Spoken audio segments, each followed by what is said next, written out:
Hello and welcome, I'm Raziel, and so today is going to be a positive day. I'm a positive video. I'm actually in a really good place right now, and so I'm probably going to talk really fast. My ADHD plus a good day tends to be everyone else's problem. I'm sorry, just the way I am. And so anyway, I wanted to actually I've had several ideas for a video today, but I wanted to do a positive one.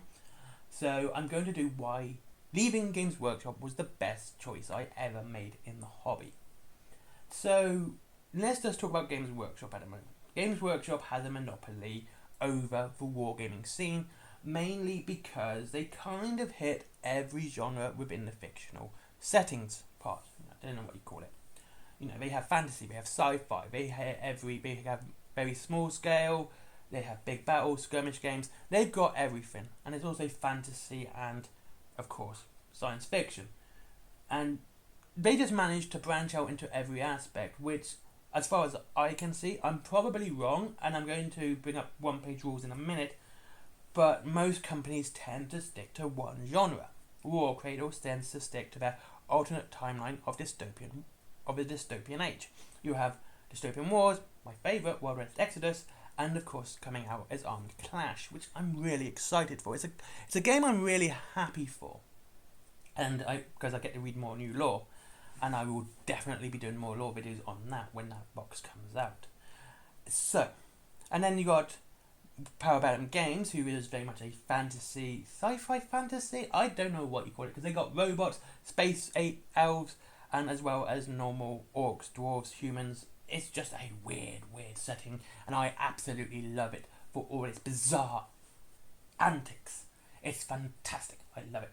You have Warlord Games now. Warlord Games, of course, are the historical ones. They tend to stick to history. Yes, they have Judge Dredd, but overall they are historical. They have bolt action. Oh, they do have Conflict 47, which is sort of a alternate timeline.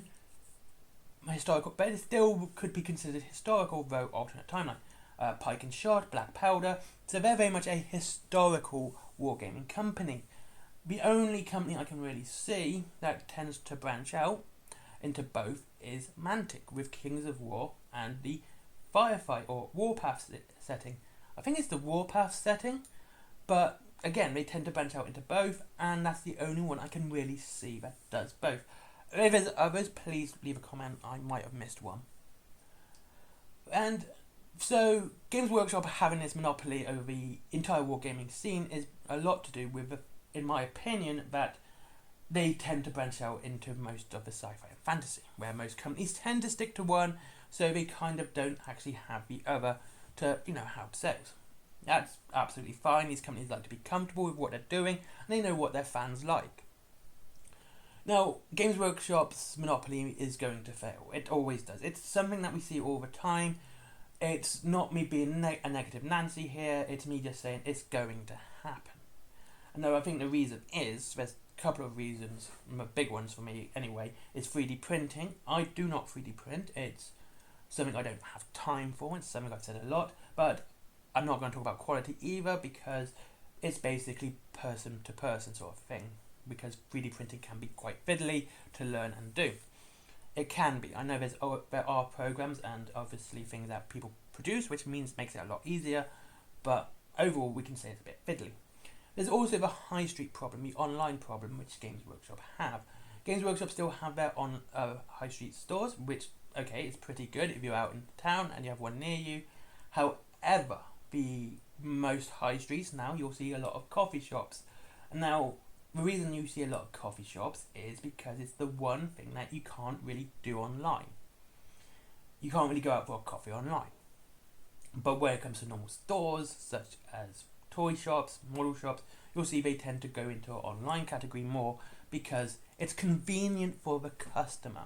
And that's where their issue is, and it's obviously to do with their stock. And if you go to Warlord Games, Mantic, any others, you'll find it's very rare you'll see a stock item out of stock for a protracted length of time, unlike Games Workshop, where you can see models not be in stock for months. I actually think my longest I ever checked on one was 8 months. It was out of stock constantly. And I did do the whole email me thing, so it literally took 8 months for me to get the email saying it was now in stock. Anyway, so that's another problem. So it's a bit of a war on two fronts for Games Workshop, and they need to sort their stuff out. So, why was leaving Games Workshop the best thing I ever done?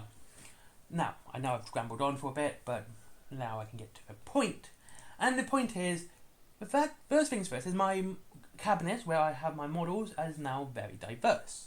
So a lot of different models, and many are for just Wild West Exodus.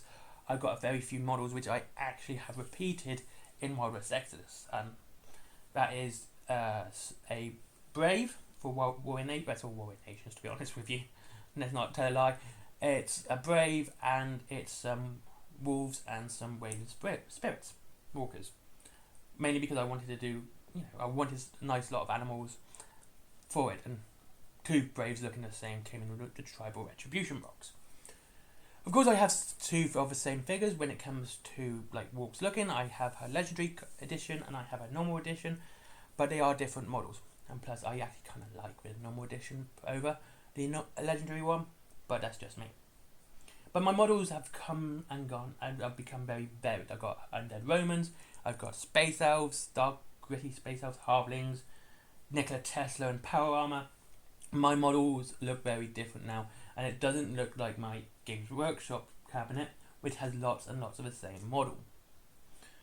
And that's the first thing.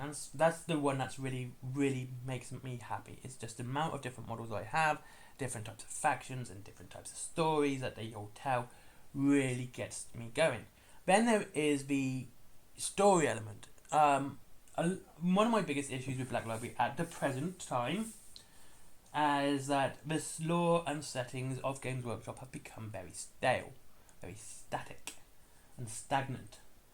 So you read one book, you've read them all right about now. And I know people are going to disagree with me. They can go, what about Ironhorn? What about Gaunt's Ghost?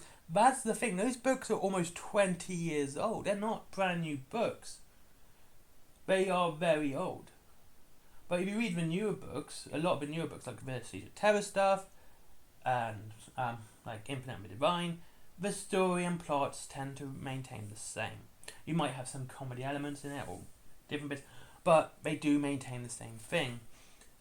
And not only that, a lot of the stories have become watered down. And I've said it before, and it sounds weird for me to say, the fact that there's a more gory death in one of the child books, one of the Warhammer Adventure books, actually in a couple of them actually, than in many of the new Warhammer adult books, not the mainline books, kind of shows you how stagnant and stale they become. However, when it comes to these other games, I have this whole new universes, you know what I mean, which I can now explore and read the lore to and get involved with, such as the Mantic Kings of War books. There is Lazarus by Sarah Corkwell, and I gotta say this, she has done a fantastic job on that, because she is a big fan of Doc Holliday, and having him as one of the main protagonists of the story, she's really brought the real character of the historical Doc Holliday to life within the Wild West Exodus setting. And again, with Conquest and everything else I'm playing, having these new universes open up means there's far more for me to enjoy and not feel so bored with reading the same thing over and over again. And I really enjoy that, and I'm really enjoying stuff with Warrior Nations. I love the Warrior Nations lore. It's pretty much one of my favourite. The Enlightened Law is cool. I really like the Spire's Law for Conquest, as well as the Old Dominion.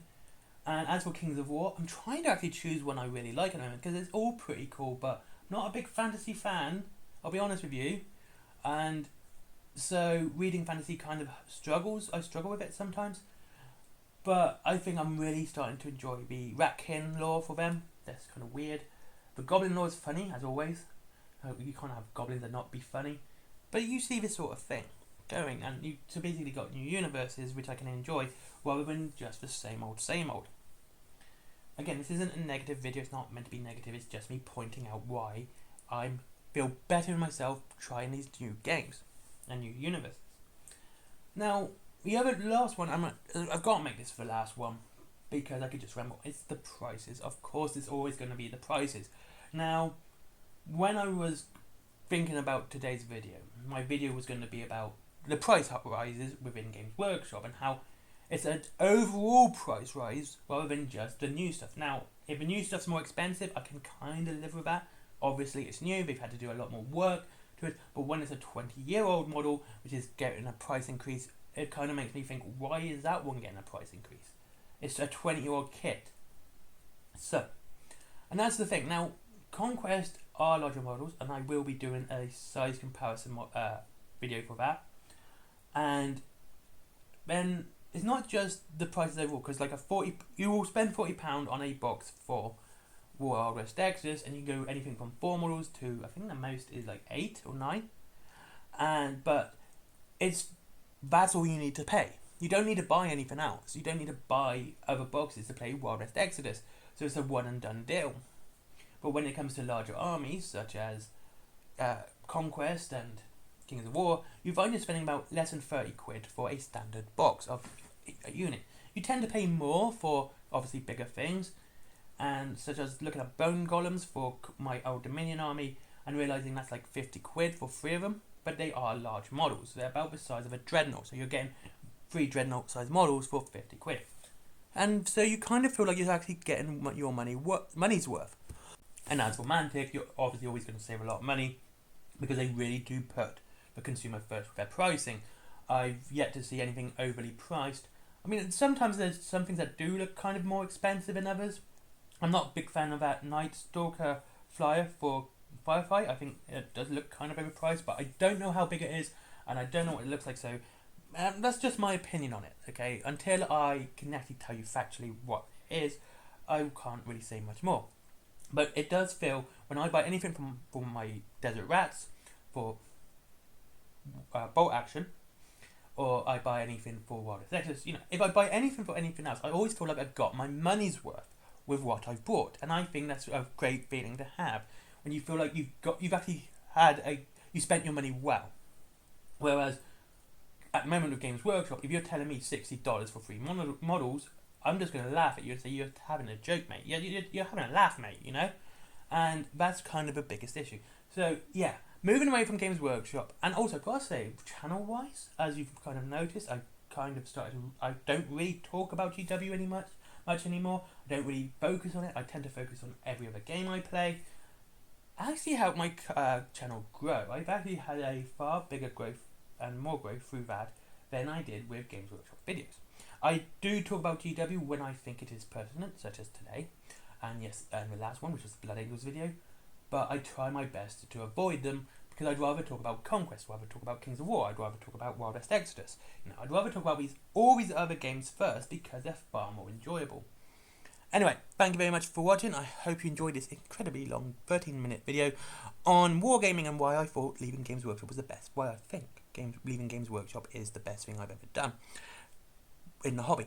Anyway, if you want to save money on your wargaming, of course, go to Whaling Games down below. It's the company I use all the time because I absolutely love using them. I think they're fantastic. You also can get money back on your purchases as well with their point system. It's one of the best things you can do. Like, each point you get is a penny. So if you save 1,000 points, that's £10 off your models. And you get free delivery up to £20 and up to 20% off wargaming.